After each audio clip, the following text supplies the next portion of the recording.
আমি আপনাদেরকে বুঝায় দিতে চাই, বলতে চাই রাসূল করিম সাল্লাল্লাহু আলাইহি ওয়াসাল্লাম এরপরে সাহাবায়ে কেরাম আজমাইন, তাবেঈন, তাদের পুরা জিন্দেগিতে ঈদ বছরে ছিল কয়টা? কথা বলে না, মনে হয় অনেকে জানে না। কয়টা?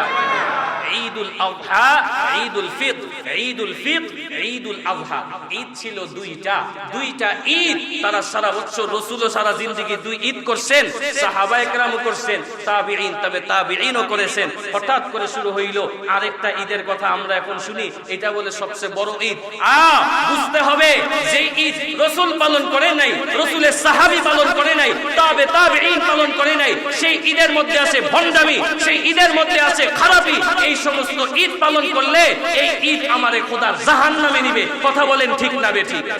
রাসূল হাদিসে বলছে কুল্লু বিদআতিন দালালা ওয়া কুল্লু দালালাতিন ফিন্নার। প্রত্যেকটা বিদআত হইল গুমরাহ, আর প্রত্যেকটা গুমরাহি আল্লাহর জাহান্নামে প্রবেশ করবে। তাহলে ঈদ তো আমাদের জন্য দুইটা, ঈদুল ফিতর, ঈদুল আযহা। এই দুইটা ঈদ আমাদেরকে রাসূল দিয়ে গেছেন আল্লাহর পক্ষ থেকে, সাহাবায়ে কেরামও করছেন। ঈদ বলে আমরা এই দুইটাকেই চিনি, আর কোন ঈদ আমরা জানি না। কথা বলেন ঠিক না বেঠিক? আসেন এবার যারা ঈদ পালন করে সমস্যা নাই, করুন। এখন ঈদ যে পালন করে কয় তারিখ? 12 রবিউল আউয়াল। কত রবিউল আউয়াল? আরো জোরে বলেন না, কত রবিউল আউয়াল? রাসূলের জন্ম কত তারিখ? 12 রবিউল আউয়াল। রাসূলের জন্ম নিয়ে অনেক মতামত আছে, অনেক মতানৈক্য আছে। কেউ বলছেন 2 রবিউল আউয়াল। তা আমার মতো ব্যক্তি বলে নাই তো, উঁচু মাপের ব্যক্তিরা বলছে। আপনারা মনে করেন না 2 যে বলছে সে ছোট আলেম, না, বড় ব্যক্তি, বড় ইতিহাসবিদ। কেউ বলছেন 2 তারিখ, কেউ বলছেন 8 তারিখ, কেউ বলছেন 9 তারিখ, কেউ বলছে 10 তারিখ, কেউ বলছে 11 তারিখ, কেউ বলছে 12 তারিখ, কেউ তো বলছে 17 তারিখ। আরে আরো মজার বিষয়, কেউ তো বলছে 12 রমজান। এত পুরাই লাইন ছেড়ে গেছে, রবিউল আউয়ালে রাখছে না। রাসূলের জন্ম 8 থেকে 12 ভিতরে সম্ভব সবচেয়ে বেশি, তো 12 কথা একটু ওজন আছে। তো 12 রবিউল আউয়াল রাসূলের আপনি জন্মবার্ষিকী পালন করতেছেন আল্লাহ রাসূলের, অথচ আপনি কি এটা জানেন আল্লাহ রাসূল সাল্লাল্লাহু আলাইহি ওয়াসাল্লামের ওয়াফাতের তারিখ কত? রাসূল সাল্লাল্লাহু আলাইহি ওয়াসাল্লামের ওয়াফাতের তারিখ তো 12 রবিউল আউয়াল। রাসূলের জন্ম তারিখ জানলাম আমি 12 রবিউল আউয়াল, আর ওয়াফাতের তারিখ তো 12 রবিউল আউয়াল। এটা নিয়েও মতামত আছে, এটা নিয়েও মতানৈক্য আছে। যদি 12 রবিউল আউয়াল নবীর ওয়াফাতের দিনও হয়, 12 রবিউল আউয়াল রাসূলের মিলাদের দিনও হয়, আমি আপনাদেরকে ছোট্ট একটা প্রশ্ন করব, আপনারা সকলে একটু জবাব দিবেন। বলেন, আল্লাহ হেফাজত করুক, আজকে একটা দিন, এই দিন আমার বড় ছেলেটা ইন্তেকাল করছে, আবার আজকের দিনই আমার একটা ছেলে জন্মগ্রহণ করছে। আমার একটু বুঝা শুনা বলেন তো, হারানোর বেদনাটা বেশি পাবো নাকি পাওয়ার কষ্ট, পাওয়ার আনন্দটা আমি বেশি পাবো? হারানোর বেদনা কম থাকবে না বেশি থাকবে? পাওয়ার চাইতে হারানোর বেদনা বেশি। যদি 12 রবিউল আউয়াল রাসূলের আগমনের দিন হয়, তো 12 রবিউল আউয়াল রাসূলের ওয়াফাতের দিন, তাহলে রাসূলের জন্মবার্ষিকী পালন করে মিষ্টি যদি খাও, তো শোকটা পালন করে কবে? শোকটা পালন করে কবে? মুসলমান বুঝতে হবে, এগুলো উম্মতকে ধোঁকা দেওয়া ছাড়া আর কিছুই হতে পারে না। রাসূল করিম সাল্লাল্লাহু আলাইহি ওয়াসাল্লাম জন্মবার্ষিকী করেন নাই, ঈদ করেন নাই, এগুলো আমরাও করব না। রাজি আছি তো ইনশাআল্লাহ? আরে জন্ম তারিখের জন্ম হইছে কবে? এই যে জন্ম তারিখ শুরু হইছে, এই জন্ম তারিখের জন্ম কবে থেকে? এই জন্ম তারিখের জন্মই তো হয়েছে কয়েকশো বছর হবে, 100 বছর না 150 না 200 বছর? কি করলেন? কথা বলেন ঠিক না বেঠিক? আপনারা তখন গুগল সহজ, গুগলে সার্চ দিলে বের করতে পারবেন। এই জন্ম তারিখের জন্ম শুরু হলো কবে থেকে? কবে থেকে জন্ম তারিখ হয়েছে? রাসূল করিম সাল্লাল্লাহু আলাইহি ওয়াসাল্লামের যুগে মৃত্যুর তারিখ আর জন্ম তারিখের এত দাম ছিল না। যদি থাকতো তো বিশ্ব মানব, শ্রেষ্ঠ মানবের জন্ম তারিখ সবাই মনে রাখতো। আরে এর দামই তো শুরু হয়েছে 100 বছর 200 বছর, মাত্র কয়েকশো বছর আগে। যেই জিনিসের আবিষ্কার রাসূলের ইন্তেকালের 1000 বছর পরে, সেই জিনিস নিয়ে রাসূলকে সম্মানিত করা যায় না। সেই জিনিস রাসূলের সাথে লাগাইলে রাসূলের অপমান হয়। কথা বলেন ঠিক না বেঠিক? এটা শুরুই তো হয়েছে মাত্র কয়েকদিন আগে, তো এটা রাসূলের সাথে লাগান কেন? আল্লাহ আমাদের বুঝার তৌফিক দান করেন, পড়েন আমিন। তো 12 রবিউল আউয়াল করবোটা কি আমরা? ভাই এখন আমাদের সমাজে এটা প্রচলন হয়ে গেছে বেশি এই কারণে যে কারণ আমাদের অফিসে ছুটি হয়, ভাই কালকে কেন ছুটি, ওই ঈদে মিলাদুন্নবী এটাই জমা দিতে হয়। তারপরে আমাদের ক্যালেন্ডারে লেখা থাকে ঈদে মিলাদুন্নবী। এই ঈদে মিলাদুন্নবী চলতে চলতে এখন উঠে গেছে সত্যি মনে হয় ঈদে মিলাদুন্নবী কিছু আছে। সত্যিকার অর্থে ইমানদার মুসলমানদের জন্য ঈদ হবে দুইটা, ঈদুল ফিতর, ঈদুল আযহা। আর রাসূলের জন্মবার্ষিকী এটা রাসূলের সুন্নত না, জন্ম তারিখ পালন করা এটা রাসূলের সুন্নত না, সাহাবায়ে কেরামের আমল না, তাবেঈনদের আমল না, যেটা নাকি নতুনত্ব ভাবে শুরু হয়েছে। এরকম বেদআত আমরা করব না। এরকম বেদআত থেকে আল্লাহ আমাদেরকে হেফাজত করেন। চিৎকার করে পড়েন আমিন। আল্লাহ পাক আমাদের সকলকে এই কথাগুলো বুঝার আমল করার তৌফিক দান করেন। ভাই সুন্নত মানবেন। সুন্নত মানবেন কিভাবে? একটা সুন্নত ধরেন যে রবিউল আউয়াল শুরু হয়েছে, এই সুন্নতটা আমার দ্বারা কখনো হয় না, তবে আমি করব ইনশাআল্লাহ। এরকম সুন্নত সাজান। আমি এই রবিউল আউয়াল মাস আসার পরে আমি আমার আহলিয়ার সাথে একদিন কথা বলতে বলতে আমি আমার আহলিয়াকে বলছি যে এই রবিউল আউয়াল শুরু হয়েছে, চলেন এক সুন্নত পালন করি। কি সুন্নত পালন করতে পারি আমরা? তো আজানের জবাব, আজানের জবাব এটা দেওয়া সুন্নত না ভাই? আজানের জবাব দেওয়া। তো চলেন এই সুন্নতটা সব সময় আমাদের দ্বারা পালন করা হয় না, অবহেলিত একটা সুন্নত। নিয়ত করি আল্লাহ চাইলে সব সময় এটা আমলে কবুল করায় নিতে পারে। নিয়ত করি চলেন যে এই রবিউল আউয়াল মাসটা যতটুকু সম্ভব যদি ঘুমে না থাকি, সজাগ থাকি, স্মরণে থাকে, তো আজানের জবাব ছাড়বো না ইনশাআল্লাহ। নিয়ত করছি, চেষ্টা করতেছি। আপনারা নিয়ত করেন। আমি তো আজানের কথা বললাম, একটা হারিয়ে যাওয়া সুন্নতের বিষয়। এরকম বহু সুন্নত আছে যে সুন্নতগুলো আমাদের কাছে অবহেলিত, হারিয়ে যাচ্ছে। নিয়ত করেন রবিউল আউয়াল, নবীর আগমনের মাস, নবীর বিদায়ের মাস, রাসূলের প্রতি ভালোবাসা প্রকাশ করতে চাই, তো সুন্নত দিয়ে ভালোবাসা প্রকাশ করতে চাই। রাসূলের সুন্নত মাইনা তারপরে রাসূলের প্রতি ভালোবাসা প্রকাশ করব। রাজি আছি তো ইনশাআল্লাহ। আজানের জবাবটা জন্য বলছি, তো আজানের ফজিলতটাও বলি, জবাবের ফজিলতটা বলবো। বিরক্ত হচ্ছেন আপনারা? আজানের জবাব দিলে লাভ আছে, এটা ভিন্ন বড় কথা, ছোট করে বলি আমি। আজানের জবাব দিলে লাভ আছে। রাসূল করিম সাল্লাল্লাহু আলাইহি ওয়াসাল্লামের কাছ থেকে তো আসছে যে আজান এটা তো এমন বড় একটা ইবাদত, যদি মানুষ জানতো এটার ফজিলত কত বেশি, তো লটারি করতো। আসর তুমি, মাগরিব তুমি, এশা তুমি, এরকম পাল্লা আজান দেওয়ার জন্য। তো আজান দিলে ফায়দা কি হবে?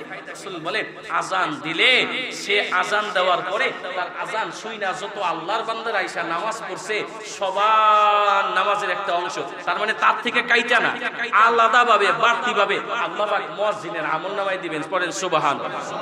হাসরের ময়দানে আমার আপনার কল্লা থাকবে এতটুকু, মুয়াজ্জিনের কল্লা থাকবে এক হাত উপরে। চিৎকার করে পড়েন সুবহানাল্লাহ। সাহাবায়ে কেরাম তো আমল প্রিয়, আমলের কথা শুনলে মনের মধ্যে যদি নিজে না করতে পারে তো আফসোস লেগে যায়। রাসূল গো, মুয়াজ্জিন আপনার বেলাল এত সওয়াব প্রত্যেকদিন পাচ্ছে, বেলালের এত সওয়াব হয়ে যেতেছে, আল্লাহ রাসূল আমাদের কি হবে, আমরা কেমনে আমলটা নিতে পারি? রাসূল বলে উম্মত হতাশ হওয়ার কোনো কারণ নাই। ওই যে মুয়াজ্জিন যখন আজান দিবে আর তুমি ঘরে বসে বসে এই মুয়াজ্জিনের আজানের জবাবটা দিবা, মুয়াজ্জিনের আজানের জবাব দেওয়ার কারণে আল্লাহ পাক রব্বুল আলামিন এই আজান শুনে যারা জমাতে আসছে এই একটা সওয়াবের অংশ আল্লাহ পাক তোমার আমলনামায় দান করবে। চিৎকার করে পড়ে সুবহানাল্লাহ। আমলটা করা যাবে তো ইনশাআল্লাহ। রবিউল আউয়াল বেশি বেশি দুরূদ পড়বো ইনশাআল্লাহ, হাজার বার দুরূদ পড়বো। আজকে থেকে নিয়ত করেন আজকের দিন কয়বার দুরূদ পড়বো, কালকে কয়বার দুরূদ পড়বো, কোন কোন সুন্নতটা আমল করব, কোন কোন সুন্নত আমার থেকে চলে যায় কিন্তু এখন আমি ছাড়বো না। বাড়তি 2 রাকাত নফল নামাজের নিয়ত করেন, একটু রোজার নিয়ত করেন, রাসূলের সুন্নত সোমবার বৃহস্পতিবার রোজা রাখা নিয়ত করেন যে রবিউল আউয়ালে রাখবো, রাসূলের সুন্নত 13 14 15 রোজা রাখা নিয়ত করেন অন্তত রবিউল আউয়ালটা আমি রাখবো। এইভাবে সুন্নত দিয়া রাসূলকে ভালোবাসতে চাই। আল্লাহ পাক আমাদের সব ভাইকে কবুল করেন। সকলে পড়েন আলহামদুলিল্লাহ। আলহামদুলিল্লাহি ওয়া কাফা ওয়া সালামুন আলা ইবাদিহিল্লাযীনা ইসতাফা। আম্মা বা'দু ফাআউযু বিল্লাহি মিনাশ শাইতানির রাজীম। বিসমিল্লাহির রাহমানির রাহিম। ওয়া মা আরসালনাকা ইল্লা রাহমাতাল লিল আলামিন। وقال النبي صلى الله عليه وآله وسلم من أحب سنتي فقد أحبني ومن أحبني كان معي في الجنة أو كما قال النبي عليه الصلاة والسلام إن الله وملائكته يصلون على النبي يا أيها الذين آمنوا صلوا عليه وسلموا تسليما اللهم صل على محمد وعلى آل محمد كما صليت على إبراهيم وعلى آل إبراهيم إنك حميد مجيد اللهم بارك على محمد وعلى آل محمد كما باركت على إبراهيم وعلى آل إبراهيم إنك حميد مجيد محبت সাথে একটু জিকির করি লা ইলাহা ইল্লাল্লাহ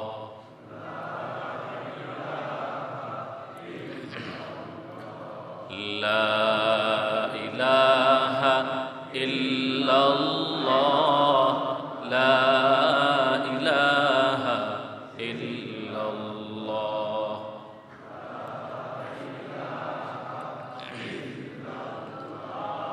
لا إله إلا الله محمد رسول الله صلى الله عليه وآله وسلم سبحانك لا علم لنا إلا ما علمتنا إنك أنت العليم الحكيم رب اشرح لي صدري ويسر لي أمري واحلل عقدة من لساني يفقه قولي الحمد لله আল্লাহ পাক রব্বুল আলামিনের দরবারে লাখো কোটি শুকর সুজুদ যে মহান মালিক মায়া করে মোহাব্বত করে ভালোবেসে আজকে সপ্তাহের শ্রেষ্ঠ দিন শুক্রবার দিন জুমআর দিন দুনিয়ার সমস্ত কাজ থেকে ফারেক করে সুস্থ রেখে তার ইবাদত করার জন্য তার ঘর পছন্দনীয় স্থান মসজিদে আমাদের সকলকে আল্লাহ পাক আসার বসার সুযোগ করে দিয়েছেন, তৌফিক দিয়েছেন। এজন্য আমরা সকলেই এক আওয়াজে এক কণ্ঠে মালিকের দরবারে মালিকের শেখানো কালিমাতুশ শুকরিয়া দান করি আলহামদুলিল্লাহ। আলহামদুলিল্লাহ। আমরা গত সপ্তাহে আলোচনা করতেছিলাম দান সদকার ফজিলত এবং দান সদকার গুরুত্ব কত বেশি। দান সদকা এটা এমন এক ইবাদত, আল্লাহ পাকের সবচেয়ে পছন্দনীয় ইবাদতগুলোর একটা হলো এই দান সদকা। দানকারী ব্যক্তিকে আল্লাহ পাক পছন্দ করেন এবং তার দানের বদৌলতে আল্লাহ পাক তার অনেক বড় বড় গুনাহ মাফ করে দেন। দানের ফজিলতটা অনেক বেশি। দান আল্লাহ পাকের অনেক পছন্দনীয় একটা আমল। আলহামদুলিল্লাহ, কৃতজ্ঞতা প্রকাশ করতে হয় রাসূল করিম সাল্লাল্লাহু আলাইহি ওয়া আলিহি ওয়াসাল্লামের স্পষ্ট হাদিস, যে ব্যক্তি মানুষের কৃতজ্ঞতা প্রকাশ করে না সে যেন আল্লাহকে কৃতজ্ঞতাই প্রকাশ করে না। আমি গত সপ্তাহে আপনাদের কাছে মসজিদের হালত তুলে ধরে কিছু কালেকশনের আলোচনা করেছিলাম। আলহামদুলিল্লাহ, আল্লাহ কিছু ভাইদেরকে কবুল করেছেন। কিছু আলোচনার মাধ্যমে কিছু ভাই দ্বীনের কিছু ফায়দা পাওয়ার উদ্দেশ্যে মসজিদের জন্য আলহামদুলিল্লাহ অনেকে অনেকভাবে সহযোগিতা করেছে। আইপিএস এর ব্যাটারি দিচ্ছেন, অনেকে 10,000 টাকা, 5,000 টাকা, 2,000 টাকা, 1,000 টাকা, 500 টাকা, অনেকে ফ্যান দিছেন, অনেকে এক ভাই অনেকগুলো ফ্যান দিছেন। বিশাল এক খেদমত আপনারা মসজিদের জন্য করছেন। এজন্য আমি আপনাদের সকলকে আন্তরিকভাবে জানাই মুবারকবাদ এবং আল্লাহ পাকের কাছে দোয়া করি আল্লাহ পাক প্রত্যেকের দানকে আল্লাহ পাক অনেক বেশি গুণে বাড়াইয়া এর জাযা দান করেন। সকলে পড়ে না আমিন। দান সদকা আল্লাহর কাছে পছন্দনীয়। এর মাধ্যমে অনেক কিছু হাসিল করা যায়। লম্বা আলোচনা আগে শুনছি, এটাই আমাদের করণীয়। সাহাবায়ে কেরাম এটাই করে গেছেন, রাসূল এটাই শিখায়া গেছেন। কোন কোন সাহাবী তো ছিলেন যে অনেক ধনাঢ্য, ইসলাম কবুল করার পরে দিতে দিতে দিতে দিতে নিজের ঘরেই এখন আর খানা নেই। সাহাবায়ে কেরামদের এরকম জিন্দেগি পার করছে। আমরা তো আর ওই রকম পারতেছি না। কি বলেন, পারতেছি ভাই? হাদিসে আল্লাহ রাসূল বলেছেন, দুইটা জিনিস তোমার, বাকি সব অন্যের। সম্পদের মধ্যে যা তুমি নিজে খাও আর যা তুমি আল্লাহর অ্যাকাউন্টে জমা করে যাও, আল্লাহ পাকের ব্যাংক, এখানে যারা রাইখা যাইতে পারতেছ, এটাই তোমার। রাসূলের স্পষ্ট কথা। আমরা খরচ করতে ভয় পাই, হজ করতে ভয় পাই, যাকাত দিতে ভয় পাই। আমরা ভয় পাওয়ার মানে হলো আমাদের আল্লাহ পাকের উপরে বিশ্বাসের দুর্বলতা আছে। হজ আমরা তো এগুলো মৌসুম ভিত্তিক আলোচনা করি, এজন্য এগুলো গুরুত্ব কম পায়। এ তো এমন এক ইবাদত যাদের উপরে হজ ফরজ হয়েছে, তো হজ না করলে একটা ফরজিয়াত বিধান থেকে দূরে সেরা কবরে যাওয়া লাগে। মাত্র হস্ত সহজ বিষয় যে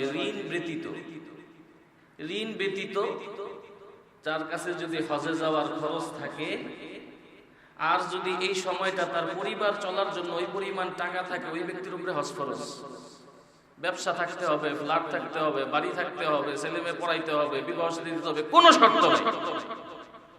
এবার বয়স যাই হোক, বালেগ হয়েছে মুসলমান, বয়স যত কম হোক মুসলমান বালেগ, আকলবান, তো এবার তার কাছে যদি ঋণ ব্যতীত হজে যাওয়ার মতো খরচ থাকে কত, 5-6 লাখ, আর ফ্যামিলি চলার জন্য যা লাগে তা যদি তার কাছে থাকে, ওই ব্যক্তির উপরে হজ ফরজ। আজ থেকে 5 বছর আগে অনেকের হজ ফরজ হয়েছে, 10 বছর আগে হজ ফরজ হয়েছে, যখন হজের খরচ ছিল 2 লাখ, 2.5 লাখ, 3 লাখ, হজ করে নাই। এখন সাধ্য নাই, কিন্তু ফরজিয়াত রয়ে গেছে। এজন্যই রাসূল বলছেন, হজ ফরজ হলে হজ করে ফেলো, আর না হয় হজ কঠিন হবে। কঠিন হয়েছে না? যাদের জন্য 2 লাখের সময় হজ করার দরকার ছিল, করে নাই, তো তাদের জন্য এখন 6 লাখ হয়েছে। তো হজ সহজ হয়েছে না কঠিন হয়েছে? আরো কঠিন হবে। তো নিজের ব্যাপারে খরচ করতে ভয় পাই। হায় হায়, আমি কামাই করি না, আমি রুজি করি না, আমার ব্যবসা নাই, কিচ্ছু নাই, এখন যা পুঁজি কিছু আছে যদি খরচ করে ফেলি তো আমার খাবো কি, চলবো কি? তার মানে আমি যে নামাজের মধ্যে বলি ইয়াকা না'বুদু ওয়া ইয়াকা নাস্তাঈন, আল্লাহ তোমারই ইবাদত করি, তোমারই সাহায্য প্রার্থনা করি, আমার এই কথার মধ্যে ভেজাল আছে, আমার এই কথায় ভেজাল আছে। আমি আল্লাহর সাহায্য প্রার্থনা করতেছি না। কেউ যদি নিজের জন্যই সব তৈরি করে রাখে, আমি আগামীকাল আমার এই দরকার, এই তৈরি, 1 মাস পরে এটা, ভবিষ্যতে এটা, সব নিজের জন্যই যদি বান্দা তৈরি করে, তো তার ব্যাপারে আল্লাহ আর সিদ্ধান্ত নেয় না। আর যে নাকি সব কিছু আল্লাহর উপরে ছেড়ে দেয় আর আল্লাহর হুকুমের কাছে মাথা নত করতে থাকে, আল্লাহ বলে তার সিদ্ধান্ত, তার রিজিক, তার জিম্মাদারি, সবকিছু জিম্মাদারি আমি আল্লাহ নিজেই গ্রহণ করব। চিৎকার করে পড়েন সুবহানাল্লাহ। এই জন্য সম্পদ আল্লাহর রাস্তায় খরচ করা, যা রেখে যাব, যা খরচ করতে পারবো, যা নিজে বক্ষণ করবো, এটাই আমার। আমি গত কয়েক মাস, 1-1.5-2 মাস আগে এক মাদ্রাসায় গেছিলাম। ওই মাদ্রাসায় এক ছাত্রর গার্ডিয়ানের সাথে কথা বলতেছি। দুবাই ব্যবসা বাণিজ্য করে, বড় ব্যবসায়ী মানুষ। বলছে, হযরত, আমার অনেক বন্ধু বান্ধবের অনেক টাকা, কিন্তু ছেলে মেয়েদেরকে এমন ভাবে টাকা দেয়, সকালে দিল, বিকালে দিল, জিজ্ঞাসা নাই কিভাবে খরচ করলো, কি করলো, কোনো জিজ্ঞাসাবাদ নেই। আমারও আল্লাহ টাকা দিচ্ছে, তবে আমি চেষ্টা করি আমার টাকাগুলোকে আল্লাহর রাস্তায়, আল্লাহর পছন্দনীয় রাস্তায় খরচ করতে। কেমন? বলে আমার সন্তান হাফেজ, হেফজুল লাইনে পড়তেছে।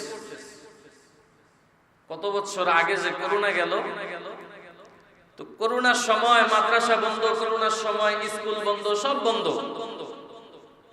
তো সন্তানটারে যদি বাসায় রাখি, তো নষ্ট হয়ে যেতে পারে, অন্যদিক মনোযোগ চলে যেতে পারে। আমি আমার বাড়ির একটা ফ্ল্যাট, একটা হুজুরকে আনছি, হুজুর তো আসবে না, জোরালো ভাবে ভালো একজন হুজুর এনে একটা ফ্ল্যাট হুজুর এমনি দিছি। হুজুর, যে কতদিন করোনা থাকে আপনি থাকবেন, আপনার কত টাকা লাগে, ভালো মানের একটা হাতিয়া দিয়া শুধুমাত্র কিছু সময় আমি আমার সন্তানরে পড়াইছি। হুজুর, টাকাগুলো আমারও শেষ হয়ে গেছে, আমার বন্ধু বান্ধবদের যে টাকা ছিল সেটাও শেষ হয়ে গেছে, তবে আমার দিলটা শান্তি লাগে, আমার টাকাটা আল্লাহর রাস্তায় খরচ হয়েছে, আল্লাহর পছন্দনীয় রাস্তায় খরচ হয়েছে। আলহামদুলিল্লাহ, এটা আনন্দের বিষয়। আপনার কাছে টাকা আছে, একদিন শেষ হবে। যে খরচ করতেছে তারটাও শেষ হবে, জমা রাখতেছে কোনো জরুরতে, এমনি সেমনি খরচ হয়েই যাবে। দেখার বিষয় থাকাকালীন আল্লাহর রাস্তায় খরচ করতে পারছি কিনা, আল্লাহর পছন্দনীয় জায়গায় ফলাইতে পারছি কিনা, এটাই আমাদের দেখার। আমাদের আকাবির হযরতদের জিন্দেগি দেখেন, একটু কষ্ট করেই আল্লাহ যদি চায়, তো প্রত্যেকের স্বপ্ন থাকে যদি একটা আল্লাহর রাসূলের মার্কাজ, আল্লাহ পাকের মার্কাজ, যদি একটা মাদ্রাসা করে যেতে পারে। সবার প্ল্যান প্রোগ্রাম কেন মাদ্রাসা? কারণ আমি চলে যাব, সর্বোচ্চ আমার ছেলে আমাকে স্মরণ করবে, তারপরে আমার নাতি আমাকে স্মরণ করবে। আমার ব্যাপারে আমি যদি খরচ করতে কৃপণতা করি, বলেন আমার সন্তান আরো বেশি কৃপণতা করবে, স্বাভাবিক। নাতি তো পরের বিষয়। আমি যদি আমার ব্যাপারে খরচ করতে কৃপণতা করি, তো সন্তান দিয়ে আশা করা তো বোকামি। তো মার কাজ তৈরি করে যায় যে কবরে চলে যাব, সন্তান যাবে, নাতি যাবে, তারপরে তোমরা চলে যাবে, কিন্তু কিয়ামত পর্যন্ত মাদ্রাসা যতদিন দাঁড়ায় থাকবে, যতদিন কোরআনের হাফেজ হবে, আলেম হবে, ততদিন পর্যন্ত তার কবরে সব পৌঁছাইতেই থাকবে, যেতেই থাকবে। পড়েন সুবহানাল্লাহ। আমি আমার আব্বাজানকে দেখছি, আমার আব্বাজান আপনাদের এখানে মাঝে মধ্যে জুমা পড়ায়, আপনারা দেখছেন। আমার আব্বাজান হাটহাজারীর ফারেক, হাটহাজারী শাইখুল হাদিস, শাইখুল ইসলাম আল্লামা শাহ আহমদ শফি সাহেব রাহিমাহুল্লাহ খলিফা। আমার আব্বা সেই গ্রাম থেকে যখন ঢাকায় আসছে, হুজুর মানুষ মাদ্রাসা মসজিদ চালায়, টুকটাক ব্যবসা বাণিজ্য করে, সেই সময় তো টাকার অমূল্য। সর্বপ্রথম নিজের পুঁজি দিয়া, সর্বপ্রথম নিজের কষ্টের কামাই দিয়া আমার আব্বাসের একটা জায়গা কিনছে। সবাই প্ল্যান করছে, সবাই বলছে হযরত বাড়ি করেন, আগে নিজের স্থান করেন, পরে সব করতে পারবেন। কিন্তু আমার আব্বার ভিতরে আমি আমলটা দেখছি, কোনো তো আমার আব্বা জীবিত, যে আমার আব্বা নিজের কামায় সর্বপ্রথম কামাইটা, সর্বপ্রথম পরিশ্রমের কামাইটা নিজের সম্পদ করেন নেই, পুরাটা জায়গা একেবারে মাদ্রাসার জন্য ওয়াকফ করছে। আমরা দেখছি অনেকে অনেক কথা বলছে, আগে এটা করে, আগে ওইটা করে। আমাদের সেক্রেটারি সাহেব আমাদের সাথে একবার মাহফিলে যাওয়ার সময় আমাদের জায়গাটা দেখছে, সঙ্গী 27 টঙ্গি ভিতরে জায়গাটা দেখেছেন। এই যে আমি মাঝে মধ্যে, এখন তো বড় হয়েছি, মাঝে মধ্যে শুয়ে শুয়ে ভাবি, ওইখানে আমার আব্বা কয়েকটা প্লট কিনছে আমাদেরকেও দেওয়ার জন্য, আওলাদদেরকেও দেওয়ার জন্য, মাদ্রাসা দেওয়ার জন্য। তো মাদ্রাসার যে জায়গাটা সুন্দর, এই পাশেও রাস্তা হবে, এই পাশেও রাস্তা হবে, তো রাস্তার পাশে জায়গার দাম বেশি, সুন্দর। প্ল্যান প্রোগ্রাম ছিল এটা মাহমুদকে দিব। হঠাৎ আমার আব্বা আমাদেরকে একদিন হাদিস শোনায়, রাসূলের হাদিস। আল্লাহ রাসূল বলছেন, তুমি যখন কোনো কিছু দান করবা, তো সাদাকা করবা, আল্লাহ রাসূলের হাদিস, তুমি উত্তম জিনিসটা, তোমার পছন্দনীয় জিনিসটা তুমি আল্লাহর রাস্তায় খরচ করো। মতামত কি? আমি দেখছি সেই সুন্দর জায়গাটা, দামি জায়গাটাই মাদ্রাসার জন্য আলহামদুলিল্লাহ। তারপরে ওইগুলো আমাদের এর দ্বারা ঠইকা যায় নাই, আলহামদুলিল্লাহ। এখন তো বাউন্ডারি করে মাটি ফেলায় সুন্দর করছি। আল্লাহ যদি কবুল করে, আল্লাহ যদি সহজ করে, বাইতুল্লাহ দিকে দোয়া করে আসছি, আল্লাহ যদি কবুল করে, যদি মারকাজ হয়, তো যতদিন মারকাজ দাঁড়ায় থাকবে ততদিন পর্যন্ত কবরের সওয়াব পৌঁছাইতে থাকবে। কথা বলেন ঠিক না বেঠিক? এটা নিতেও পারবে না। অনেকে বলছে অফ করেন না, ছেলেদের আওলাদদের হাতে দেন। আমার আব্বা বলছে, আমার এখন ভালো, পরে খারাপ হইতেও পারে, তারপরেরটাও খারাপ হইতে পারে, হইতেই পারে। এই ছেলে সন্তানও ভরসার জায়গা না, দেয়নি আমাদের, অফুকিত ভাবে কইরা গেছেন যেন মাদ্রাসা থাকে সবসময়। ভাই এটাই তো দরকার মানুষের জিন্দেগিতে। আমার রাস্তা যদি আমি তৈরি না করি, করবে কি? আপনি যদি আপনার সন্তানকে তৈরি না করেন, তো করবে কি? আপনার সন্তানকে যদি আপনি না বানায় যান দোয়া করার জন্য, তো বানাবে কি? এখন আমাদের কাছে অনেকে দোয়া চায়, হুজুর দোয়া করেন আব্বার জন্য, দোয়া করেন আম্মার জন্য। আরে আমি হুজুর কেন, 100 হুজুর মিলা দোয়া করলে আপনার মতো কইরা মোহাব্বত নিয়ে দোয়া 100 হুজুর দোয়া করতে পারে। আপনি যে মন খুইলা আপনি হাত তুলবেন, তো আপনার বাবার কথা স্মরণ হবে, মার কথা স্মরণ হবে, চোখ বেয়ে বেয়ে পানি পড়তে থাকবে। আমাদের তো মনে হয় না এমন কোন মুনাজাত আছে যে মুনাজাতে বাপ মার জন্য দোয়া করি না, বরং মুনাজাতে হাত বাড়াইলে কান্না না আসলে, বাবা মার কথা স্মরণ হইলে কান্না আসে। এজন্য যুবক ভাই, আপনাদের সময় আছে, নাতি আছে, ছেলে আছে, সব লাইনে শিক্ষা অর্জন করার কোনো বাধা নেই। ইসলামের মূল শিক্ষা শুধু কোরআন শরীফ হুজুর দিয়া পড়ায় নিলেন না, এতটুকুর মধ্যে এনাফ হতে পারে না, শেষ হতে পারে না। সম্পূর্ণ শিক্ষা, টাকনোর উপরে কাপড় পরা, দাঁড়ায় প্রস্রাব করা যাবে না, 5 ওয়াক্ত নামাজ নিজেও পড়বেন, সন্তানকেও পড়াবেন।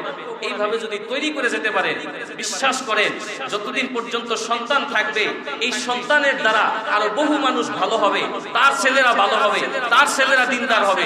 আপনি কবরে শুয়ে শুয়ে সব পেতে থাকবেন। আমরা তো এখন অন্ধ হয়ে আছি, আমরা এখন এই জমিনে অন্ধ হয়ে আছি। আমরা বুঝি না যে আমাদের সাদাকা আমাদেরকে কোথায় নিয়ে যাচ্ছে, আমাদের এই কষ্টের নামাজ আমাদেরকে কোথায় নিয়ে যাচ্ছে, আমাদের এই কষ্টের ইবাদত আমাদেরকে কোথায় নিয়ে যাচ্ছে। যখন চোখ বন্ধ হবে, অন্তর চোখ খুলে যাবে, তখন দেখতে পারবেন আমাদের এই সাদাকা, আমাদের এই নামাজ, আমাদের এই রোজা, আমাদের এই আমাল এক একটা আল্লাহ পাকের কাছে কবুল হয়ে আমরা কত উঁচু মাকামে চলে গেছি। তখন বুঝবো। আল্লাহ আমাদের সব ভাইকে বুঝার তৌফিক দান করেন, পড়েন আমিন। আল্লাহ পাক আমাদের সব ভাইকে কবরে যাওয়ার আগে, আমার কবরে নেক আমল পৌঁছাইবার রাস্তা তৈরি করে যাওয়ার তৌফিক দান করেন, পড়েন আমিন। কথাটা বললাম গত সপ্তাহে, বেশি সময় চলে গেছে, ফিনিশিং করতে পারিনি, এজন্য একটু বললাম 10 মিনিট। তবে আজকে আমি আপনাদের সামনে যে বিষয়ে আলোচনা করব, সংক্ষিপ্ত আগেও বলছি, যেহেতু সামনে আবার বলা লাগে। আপনারা সকলেই জানেন এখন যে মাসটা চলতেছে, আরবি মাস, এই মাসের নাম হলো রবিউল আউয়াল। নাম কি? রবিউল আউয়াল মাস, বসন্তের মাস। এই মাসে ইমানদার মুসলমান উম্মতের মধ্যে রাসূলের কথা তো সবসময় স্মরণ হবে, বেশি স্মরণ হয়, আরো বেশি। কারণ এই মাসটা এমন একটা মাস যেই মাসে আমার রাসূল সাল্লাল্লাহু আলাইহি ওয়াসাল্লামের আগমনেরও মাস, বিদায়েরও মাস। আল্লাহ রাসূল সাল্লাল্লাহু আলাইহি ওয়াসাল্লাম এমন সময় জমিনে আসছেন যেই জমিনের মধ্যে যখন নির্যাতন, অত্যাচার, জুলুম,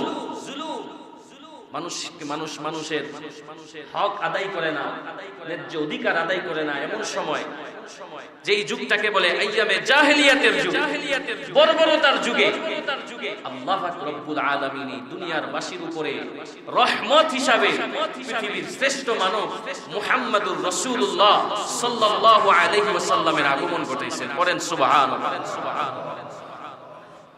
সেই মাসটাই রবিউল আউয়াল, রাসূলের আগমন ঘটাইছে না।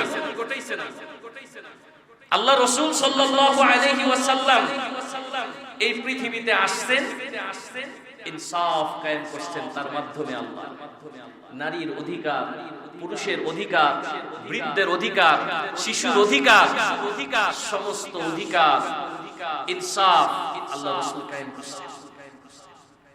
আল্লাহ রাসূল সাল্লাল্লাহু আলাইহি ওয়াসাল্লামের এই জন্ম তারিখকে কেন্দ্র করে আজকে আমাদের জমিনে কত বিদআত, কত কুসংস্কার চলতেছে। আফসোস,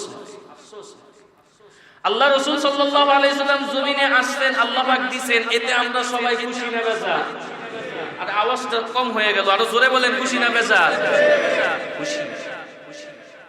তবে খুশিটাকে প্রকাশ করব রাসূলের শিখানো সিস্টেম অনুযায়ী। কথা বলেন ঠিক না বেঠিক?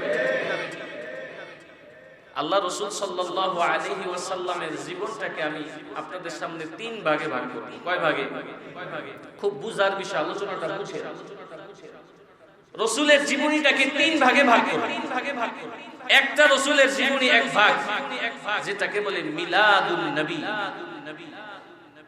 যেটাকে বলে মিলাদুন নবী, অর্থ জন্ম আদর্শ, রাসূলের জন্ম আদর্শ।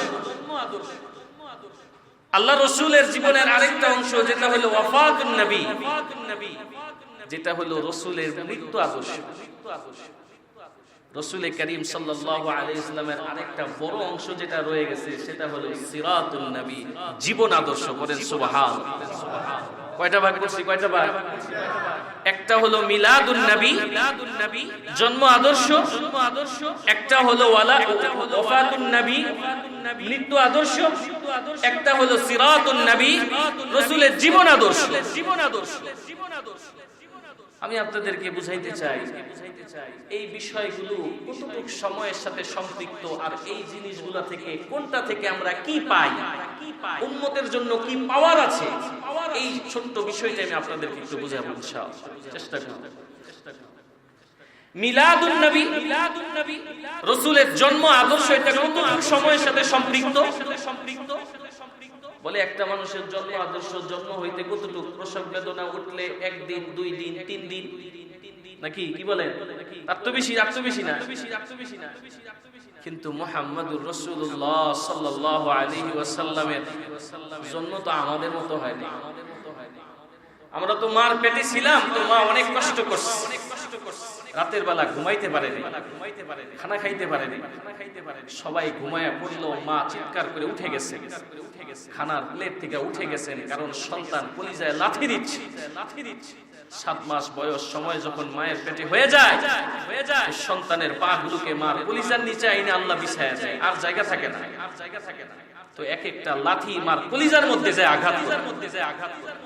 আমরা তো মাকে ওইভাবে কষ্ট দিচ্ছি, কিন্তু মুহাম্মদুর রাসূলুল্লাহ সাল্লাল্লাহু আলাইহি ওয়াসাল্লামের জন্ম এত সহজ ছিল যে একটা মানুষ ঘুমের পরে এদিক থেকে ওদিক ফিরলে যেমন টের পায় না, আল্লাহ পাক এত সহজ ভাবে হযরত আমিনার কোলে সহজ ভাবে আল্লাহ পাক রব্বুল আলামিন মুহাম্মদুর রাসূলুল্লাহ আগমন ঘটায়া দিয়েছে। চিৎকার করে পড়েন সুবহানাল্লাহ। তার আরো কষ্ট কম হইছে, কিন্তু রাসূলের মিলাদুন নবী জন্ম আদর্শটা আরো কম, অল্প সময়। রাসূল জন্মগ্রহণ করছেন তো পুরা রূপটা আলোকিত হয়ে গেছে। আল্লাহ রাসূল জন্মগ্রহণ করছেন সিজদারত অবস্থায়। আল্লাহ রাসূল জন্মগ্রহণ করেছেন তো সমস্ত বেঈমানদের রাজপ্রাসাদগুলো টাস করে চূর্ণ বিচূর্ণ হয়ে গেছে। রাসূলের জন্ম আদর্শ অল্প সময়। আসেন এবার রাসূলের ওয়াফাতুন নবীতে যাই। এটা কতটুকু সময়ের সাথে সম্পৃক্ত? আল্লাহ রাসূল সাল্লাল্লাহু আলাইহি ওয়াসাল্লামের মৃত্যু যন্ত্রণা শুরু হয়েছে।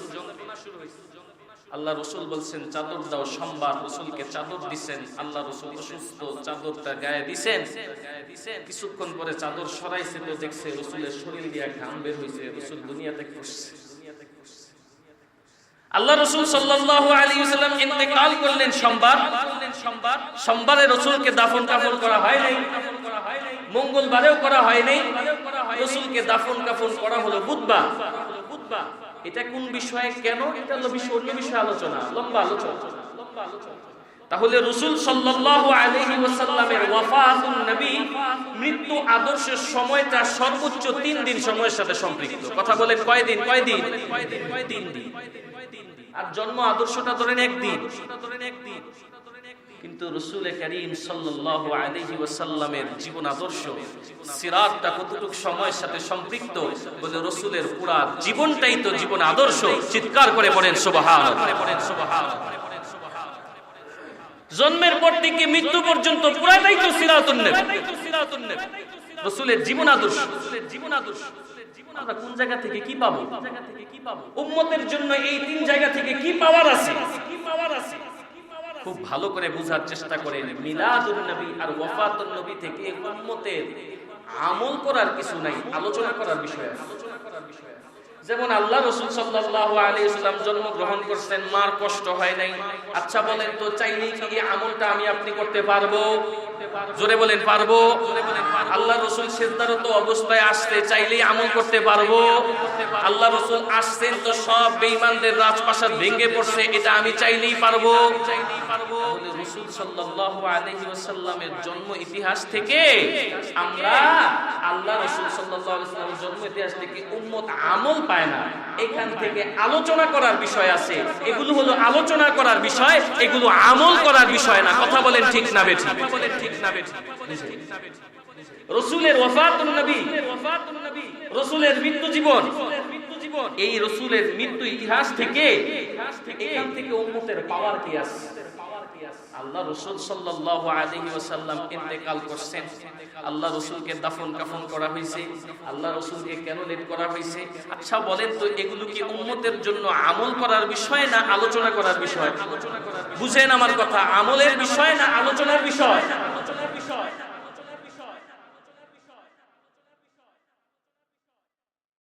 করতে চায় তাদেরকে আপনি দ্বীনের দাওয়াত দিতে পারেন। জোর করার অনুমতি ইসলাম আপনাকে দেয় নাই। আপনি দ্বীনের দাওয়াত দিবেন, বুঝাইবেন। যদি ইসলাম কবুল করে তো আলহামদুলিল্লাহ, যদি না করে তো তার উপর আপনি জোর করতে পারবেন না। কিন্তু এই যে মাজার যারা করতেছে, এরা তো নামটা ধারণ করছে মুসলমান। হিন্দু তো মূর্তি পূজা করতেছে, হিন্দু নাম ধারণ করে। তাদের সাথে মুসলমানের বাচ্চা যায় না, তবে মুসলমানের নাম ধারণ করে যারা মাজারে সেজদা করে। আর সাধারণ মুসলমান নিজেদের আবেগ গা ভাসায়া ওইখানে যায় সেজদা দিয়া দেয়। এজন্য আমরা মূর্তির বিরোধিতা এইভাবে না করে মাজারের বিরোধিতা করি, মাজারে সেজদার গাওয়ার বিরোধিতা করি। কথা বলেন ঠিক না বেঠিক? এটা হচ্ছে ধোঁকা, আর ওটা তার বিশ্বাস। ওইটার প্রতি ইসলাম নিষেধ করছে, আপনি আক্রমণ করতে পারবেন না। আপনার এই অধিকারই নেই, আপনি দ্বীনের দাওয়াত দিতে পারেন। তবে এই জন্যই তো আমরা হিজবুত তাওহীদের বিষয়ে মাঝে মধ্যে কথা বলি। হিজবুত তাওহীদ রাসূলকে শেষ নবী মানে না, আল্লাহ রাসূলের ভুল ধরে, বহু নবী রাসূলদের ভুল ধরে নতুন ইসলাম সাজাইতে চায়। আমরা যে বারবার বলি তাদেরকে আপনারা অমুসলিম ঘোষণা করেন। আচ্ছা, কেন এই ঘোষণা আমরা বারবার বলি? কেন এই কথা আমরা বারবার বলি? ভাই, কারণ তারা তো মুসলিম নাম ধারণ করছে, মুসলিমদের মতো মসজিদ সাজাইছে, সাধারণ মুসলমানদের অন্তরের মধ্যে ধোঁকা দিচ্ছে, তাদের ঈমানকে ধ্বংস করে ফেলতেছে। এই জন্য আমরা বারবার সতর্ক করি তাদেরকে অমুসলিম ঘোষণা করেন। যদি অমুসলিম নাম হয়ে যায় তখন মুসলমানের সন্তান আর তাদের অনুষ্ঠানে যেতে পারে না। কথা বলেন ঠিক না বেঠিক? একটা ধোঁকা আর একটা বিশ্বাস, পার্থক্য আছে। শত আফসোস, শিক্ষিত মানুষরা প্রশ্ন করে এই সমস্ত প্রশ্ন যে মূর্তি পাহারা দেওয়ার কথা কেন, মাজার ভাঙ্গে কেন? আল্লাহ আমাদের সহি বুঝ দান করেন, সকলে পড়েন আমিন। তো আমি যে কথাটা বলতেছিলাম রসুলের, আমি সংক্ষিপ্ত করে বললাম, রসুলের ওয়াফাত, রসুলের মিলাদ, রসুলের সিরাত, এই তিন বিষয়ের মধ্যে যারা রসুলের সিরাতকে গ্রহণ করবে, যারা রসুলের সিরাতকে গ্রহণ করতে পারবে, তারা মিলাদও মানছে, তারা ওয়াফাতও মানছে, রসুলের জীবন আদর্শ গ্রহণ করছে। কথা বলেন ঠিক না বেঠিক? এটা দিতেছি আমি প্রমাণ। একটা বই লেখছে একজন ভাই, একজন বড় ব্যক্তি ইন্তেকাল করছে, তার জীবন নিয়ে একটা বই লেখছে। আচ্ছা বলেন তো, তার জীবন ইতিহাস লিখতে গেলে সর্বপ্রথম শুরুতে সে কোন গ্রামে জন্মগ্রহণ করছে, কত সালে জন্মগ্রহণ করছে, কার কোন বংশ থেকে আসছে, কিতাবের শুরুতে তার পুরা জীবন ইতিহাস লেখার সময় শুরুতে জন্ম ইতিহাস থাকে কি থাকে না? জোরে বলেন, থাকে কি থাকে না? আবার শেষ দিকে যাইয়া ওই ব্যক্তি মৃত্যু বরণ করছে কিভাবে, কোথায় মৃত্যু বরণ করেছে, কিসের উপরে থেকে মৃত্যু বরণ করেছে, এই ইতিহাসটাও ওই জীবন ইতিহাসের মধ্যে থাকে কি থাকে না? এজন্য যারা সিরাতুন নবীর কথা বলে, সিরাতুন নবীর আলোচনা করারও বিষয়, সিরাতুন নবী আমল করারও বিষয়, এই জায়গায় রসুলের মিলাদও আছে, এই জায়গায় রসুলের ওয়াফাতও আছে। কথা বলেন ঠিক না বেঠিক? আর যারা সিরাতকে মাইনাস করে শুধু মিলাদ নিয়ে লাফালাফি করে, খোঁজ নিয়ে দেখবেন এদের পরিবারে সুন্নত নাই, সামাজিক সুন্নত নাই, লেবাসে সুন্নত নাই, পোশাকে সুন্নত নাই, ব্যবসা বাণিজ্যে সুন্নত নাই, সুন্নতের ঘাটতি আছে। কথা বলেন ঠিক না বেঠিক? রসুলকে আমরা ভালোবাসতে চাই, চাই না ভাই? কি বলেন, রসুলকে আমরা ভালোবাসতে চাই কি চাই না? রসুলকে যে আমি ভালোবাসবো, আমার ভালোবাসাটা রসুলের দেওয়া স্কেলে হবে, রসুলের দেওয়া মাপকাঠিতে হবে, নাকি আমি বানানো, আমার বানানো মাপকাঠিতে হবে? রসুলের বানানো মাপকাঠি। কথা বলেন ঠিক না বেঠিক? রসুল যেমনে ভালোবাসতে বলছে, আল্লাহ রসুল বলছে আমারে এমনে ভালোবাসো। তো আমি যদি এইভাবে ভালোবাসি তো ভালোবাসা হবে না। রসুল যেভাবে দেখা গেছে ভালোবাসা প্রমাণ করতে হলে ওইভাবেই ভালোবাসতে হবে। কথা বলেন ঠিক না বেঠিক? আল্লাহ রসুল ভালোবাসার স্কেলটা কি দিয়ে গেছে? রসুল বলেন, ক্বালান নাবিয়্যু সাল্লাল্লাহু আলাইহি ওয়া আলিহি ওয়া সাল্লাম, মান আহাব্বা সুন্নতি ফাকাদ আহাব্বানি ওয়া মান আহাব্বানি কানা মাই ফিল জান্নাহ। আল্লাহ রাসূল সাল্লাল্লাহু আলাইহি ওয়াসাল্লাম হাদিসের মধ্যে বলেন, যেই ব্যক্তি মান আহাব্বা সুন্নতি, যে আমার সুন্নতকে মুহাব্বত করবে। রাসূল বলতেছেন, যে আমার সুন্নতকে মুহাব্বত করবে, মান আহাব্বা সুন্নতি ফাকাদ আহাব্বানি। রাসূল বলে সে যেন আমি নবীকেই মুহাব্বত করতেছে। সুবহানাল্লাহ। তাহলে রসুলকে ভালোবাসতে আমরা চাই, তো রসুলের ভালোবাসার যে স্কেল, যে মাপকাঠি দিয়া গেছেন, সেই মাপকাঠি কি? রসুলের সুন্নতকে ভালোবাসা। মান আহাব্বা সুন্নতি, যে ব্যক্তি আমার সুন্নতকে মুহাব্বত করবে, ফাকাদ আহাব্বানি, সে আমি নবীকে মুহাব্বত করলো। অর্থাৎ নবীর সুন্নতকে মুহাব্বত করা, নবীকে মুহাব্বত করা, আর নবীকে মুহাব্বত যিনি করেন এই কথা মুখে যারা বলেন, তাকে মাপকাঠি, তাকে মাপতে হবে রসুলের সুন্নত দিয়া। কথা বলেন ঠিক না বেঠিক? আল্লাহ রাসূল এরপরে বলেন, ওয়ামান আহাব্বানি কানা মাই ফিল জান্নাহ। আর যে আমি রাসূলকে মুহাব্বত করতে পারবে, এই রাসূলকে মুহাব্বত করতে হবে কি দিয়া? কি দিয়া? সুন্নত দিয়া। বলেন কি দিয়া মুহাব্বত করতে হবে? সবাই বলেন কি দিয়া? সুন্নত দিয়া।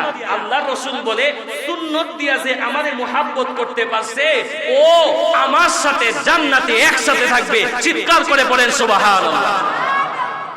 রসুলকে মুহাব্বত করতে চাই।